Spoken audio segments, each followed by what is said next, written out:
What's going on, everybody? This is Tony with Urban Girl Scout Media, and today we're going to come at you with our next series in learning how to play Magic. We're going to do something really exciting, my favorite card type. We're going to talk about planeswalkers. There's a lot that we have to cover with these. Really, what you need to know is planeswalkers are another type of permanent that sits on the battlefield. They have the mana cost, of course. They all come with at least 3 abilities, and you have to plus or minus them accordingly. We'll explain more about how they work throughout the video. We'll also show you the original 5 planeswalkers, and then show you the really the planeswalkers that are paying the bills right now. But before we get into it, if you like the channel, subscribe, give us some likes, give us some love. We're trying to grow, and let's just have a great time, because remember, planeswalkers are fucking awesome. There is no other way to put it. So let's get right into it. Planeswalkers have a lot of different uses. And when I say that, I really mean they have lots of uses. The abilities on them interact with one another as well as with other permanents you have on the field, whether it be commander, casual, modern, anything like that. All these colors here, the symbols, it really works together to give you a great opportunity to create all these different things that you're going to do. So what I'd suggest before you get too far into this video is take a moment, look online at a couple of planeswalkers. We're going to talk about the first 5 that came out in Lauren way back when, and kind of show you some of the evolution since then. But take a look at them, and then it'll make a little bit more sense. The main thing you need to know is that each planeswalker comes with a it's called a loyalty or a life counter in the bottom right corner. You can only use the abilities, the plus or minus abilities, if you have enough to pay for it. Once the planeswalker is at 0, the planeswalker is dead. So the first 2 abilities are kind of the pump up or minus abilities. That last one's going to be your, a lot of people call it the ultimate. And each planeswalker has a different ability based on what they do. Creatures can attack the planeswalkers. You can block for them. They really serve as just a second player who only does a handful of things. So, like I said, this is my favorite card type. There is so many things you can do with planeswalkers that it is just tremendous. So let's go ahead and get right into it. Let's show you the first 5 that they released way back when, and then show you some of the ones that I really like that have come out since, or some of the popular ones. And then we'll show you the ones that really that make the money for planeswalkers right now. So the first card we're going to talk about from the Lauren block is called Liliana Vess, the original black planeswalker. So again, you see the +1 is target player discards a card. The -2 is you search your library for a card and you put that on top of your library after you shuffle it. And then the ultimate is -8, put all creatures from all graveyards into play under your control. So you start off with 5 loyalty counters. You figure 2 or 3 turns of target player discarding a card, so it's going to be a bare minimum of 3 unless you find a way to put more counters on it. And then you do have that search ability. I really like this card. I thought that it was a great card starting out for them to use in the Lauren block. So the next one we're going to do is red. It's Chandra Nalar. So for all you that like to just deal damage to the face, burn people, and just destroy stuff, this is a planeswalker for you. She again costs 3 colorless, 2 red to get out. She starts with 6 loyalty counters. For a +1, you can do 1 damage to target player. For -X, that middle ability, you can take as many counters as you want off her to do damage to target creature. But she pays the bills with that -8, 10 damage to each creature target player controls, as well as that player. So a good way to do some board wipe. You guys know that red is one of my favorite colors, so this is a real easy card for me to get behind and say I love this card. For all my green mages out there, I got Garruk Wildspeaker. So for 2 colorless and 2 green, you can cast this bad boy. He comes in with 3 loyalty counters, and I'm going to be honest, he's one of the better original planeswalkers. And even as they've developed him with more characters along the way, he's remained really good. Look at that +1. So you cast him on, let's say, turn 4, and you can untap 2 target lands. So you are going to get land back right away. You could do the minus ability and put in a 3/3 beast. And then that ultimate, I mean, how do you not love that? How do you not love that the turn after you bring him in, you can give your creatures an overrun? You can give them that +3/+3 and they gain trample until the end of turn. That to me is priceless. It really is, because you get him turn 4, untap some lands, put some more creatures in. Turn 5, let's pump up those creatures and go to town. So even if you only get 1 or 2 turns with him, this is an aggressive planeswalker that I highly recommend if you're running green tokens or any kind of green aggro. At least look at him. At 4 mana cost, he's very playable. Alright guys, so for all you who are into gaining life, you're going to want to look at a Johnny. A Johnny Goldmane. So again, 2 colorless, 2 white. His plus ability is you gain 2 life. His minus ability is that you put a +1/+1 counter on each creature you control, and they gain vigilance. And then his minus, really, if you're into that life gaining, you can get yourself a creature that has power and toughness equal to your life. That's pretty legit.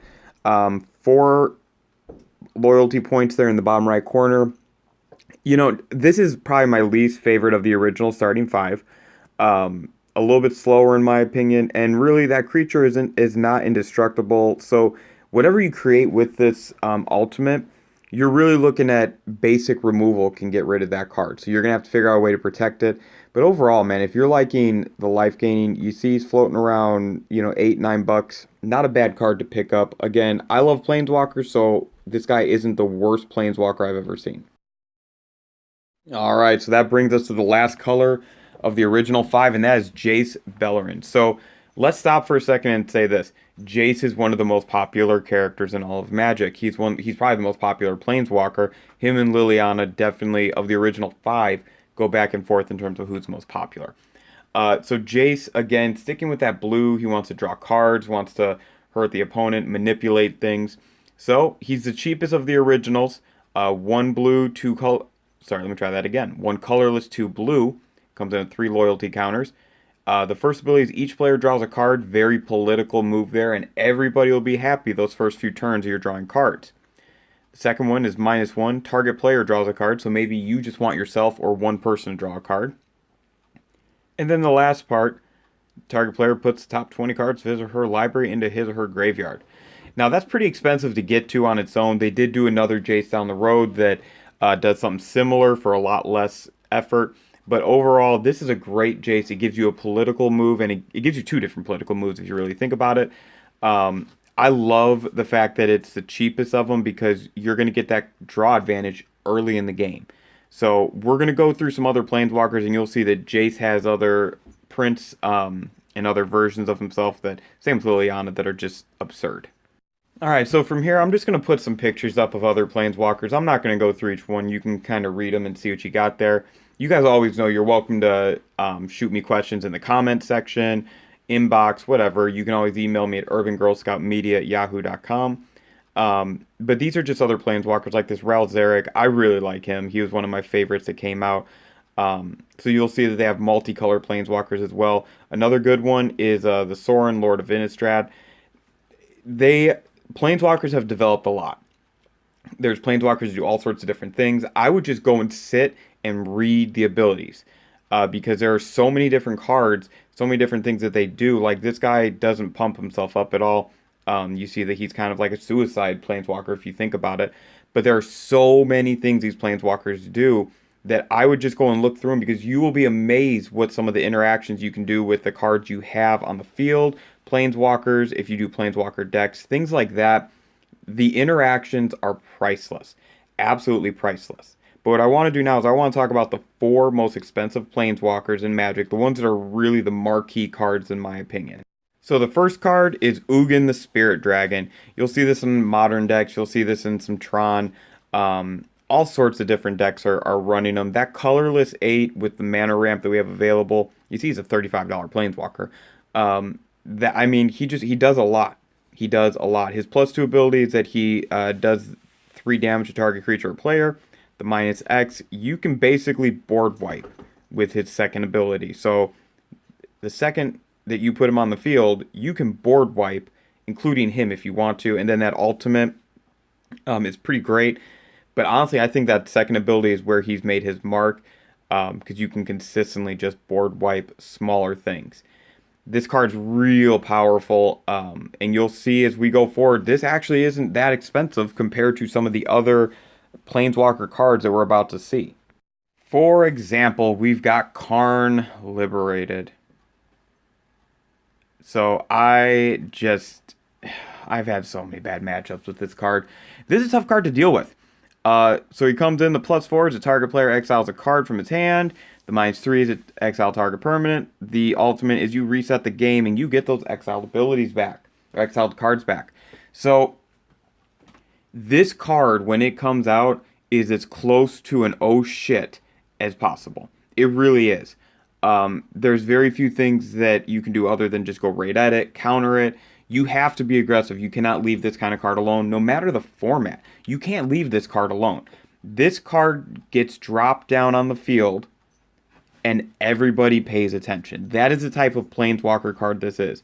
You see it sitting at about $70. I don't know if they're going to do a reprint in Masters 25. I would love for them to bring the price down a little bit, but definitely this is one of those, like I said, we're talking about the 4 best Planeswalkers if we're going by money or in terms of what formats are being used in the most. This guy sees a lot of play in Tron decks. Just a vicious SOB. He comes out swinging, and for those of you who know Magic lore, Karn is a very popular player. So, or a very popular character throughout Magic. So players know and love this guy. This is just a perfect combination of a very powerful Planeswalker, a very powerful and popular character from the history of Magic.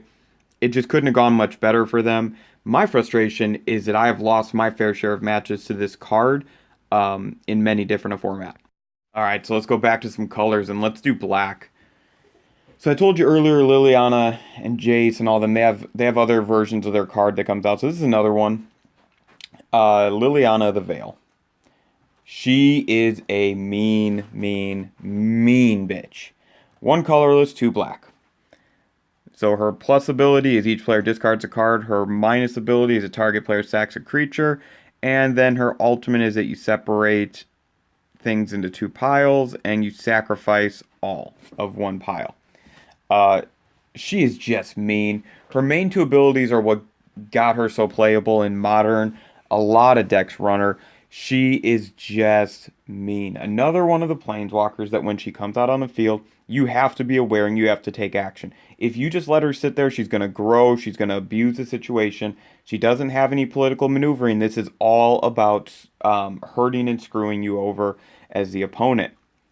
You will hear her referred to as Titty Lily, Big Lily, the Good Lily, Veil Lily, all sorts of things. But just be aware, guys. I cannot stress this enough.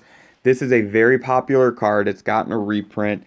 It may get another reprint. I wouldn't be surprised if any of these Planeswalkers I'm showing you here at the end, these last 4, besides Jace. We know Jace is getting a reprint, but I wouldn't be surprised if these other ones get a reprint as well here in the near future. Because that price mark is pretty absurd for a casual player who wants to get this card. But really just powerful. Great card. What else can I say? She starts off at 3. She has some work to do to get to the 6 for her ultimate. But like I said, the 1 and the 2, that's where she makes her money, is cheap and her abilities to get in. Alright, and then there is this card. So I'm exasperated, I'm tired, and I'm just frustrated at this point because these are all really good Planeswalkers that when they get on the field, you have to deal with them. Jace the Mind Sculptor just got announced that he's going to be unbanned in Modern. He is a 4 ability Planeswalker, and if you're looking at this card thinking, wow, that is really powerful, he is. He is. Here's the upside to Jace. You get some great abilities. You can Fate Seal. You can return stuff. The first 3 abilities he has are really usable on their own. You don't have to get to that last ability. But a lot of people know that when he gets on the field, that is the sign of the game has turned. That this is a game-changing card. Not just because he has 4 abilities, but because of the fact that he does so much with those abilities. He is a control-type Planeswalker, and he's normally played in control-type decks. So when people see that, this just gives you another option. Now, quick backstory. This card was banned in Modern for quite a while, actually, and it just became unbanned. There's 2 schools of thought here. One, the card isn't as powerful as it used to be in Modern, which is very true. Modern is, I think it's like 10 years old at this point, but Modern has shifted so much that when this card was originally banned years ago, this was the card in Modern. This was the card that if it got on the board, the game was over. They changed it. It's coming back now. I don't think the game is in a place where this is really going to just break everything. I wouldn't be surprised that if it starts leaning that way, they ban it again, because this card is super, super powerful. The downside is the card spiked. It basically doubled in value. It went from $60, $70 to about 140 overnight from the time they unbanned it. They're going to be selling it in Masters 25, so you'll have a chance to get at it. I think it's like 1 in 3 boxes should have one, some like 1 in 3 booster boxes, something like that. Maybe it's even worse math than that. I'm really not sure. If you have a chance to get one for under $100, you're obviously going to want to do it. But overall, don't buy this card right now, this moment. Wait a while, the market will stabilize. It is a very powerful card. But again, I think that with Modern Masters I keep saying Modern Masters, sorry guys. Masters 25 coming out, I think that's really going to have a huge impact on the price here. I think it's going to just drop down to about $100 after everything cools off a bit. And I see that being about where this card sits. So I would wait, but definitely if you're playing in Modern and you have a deck that this should technically go in by the net deck listings or just by logic, wait a little bit. If you buy it now, you are buying it high, and you probably won't get the opportunity to sell it higher. I don't see this card really going past 150 at this point. I mean, I could be wrong. I don't know. Don't be fooled though. This is one of the best Planeswalker cards for formatted play. Casual play, I could make a huge argument that there's other ones that are way better based on what you can do with them. But in terms of the format, Modern, Legacy, this is the bee's knees as far as most of us can argue. So that does it, guys. That's the end of the Planeswalker video.